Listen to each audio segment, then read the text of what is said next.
అయితే ఏంటంటే ఏదో లాభం ఉంటుందని కాదు, మనందరం కూడా సమిష్టి ప్రయోజనాలను ఆశించి ఓటు హక్కుని వినియోగించుకుందాం. అయితే నేను ఓటు వేస్తున్నది ఎందుకంటే నాకేమైనా ప్రభుత్వాల నుంచి సహాయ సహకారాలు అందుతున్నాయా, లాభం పొందుతున్నానా లేదా లాభ నష్టాలు బేరీజ్ వేసుకొని వేయట్లేదు.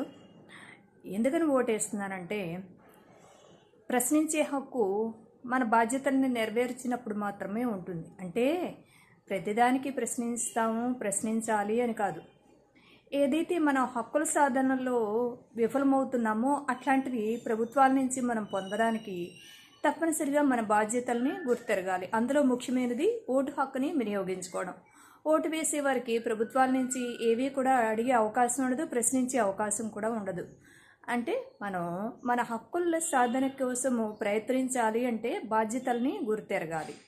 కనుక ఇదే నేను చేస్తున్న పని. ప్రస్తుతం ప్రభుత్వాల నుంచి ఎన్నోసార్లుగా ఓటు హక్కును వినియోగించుకుంటూ వచ్చాను. కాకపోతే ఏదో వ్యక్తిగత ప్రయోజనం ఆశించి మాత్రం కాదు, ఏదైనా లాభ నష్టాలు ఆశించి మాత్రం కాదు. సమిష్టి ప్రయోజనాల కోసం ప్రశ్నించడానికి గల ఆయుధము మనకి ఒక హక్కు, బాధ్యత ఏదైనా ఉంది అంటే అది ఓటు హక్కు మాత్రమే. దీనిని విద్యావంతులైన అందరూ కూడా తప్పనిసరిగా ఉపయోగించుకోవాలి. ఎందుకంటే నిరక్షరాస్యులు తప్పనిసరిగా ఉపయోగించుకుంటారు. వాళ్ళకి ఎవరు మేలు చేస్తున్నారు అనిపిస్తే వాళ్ళకు ఓటేస్తారు, అది వేరే విషయం.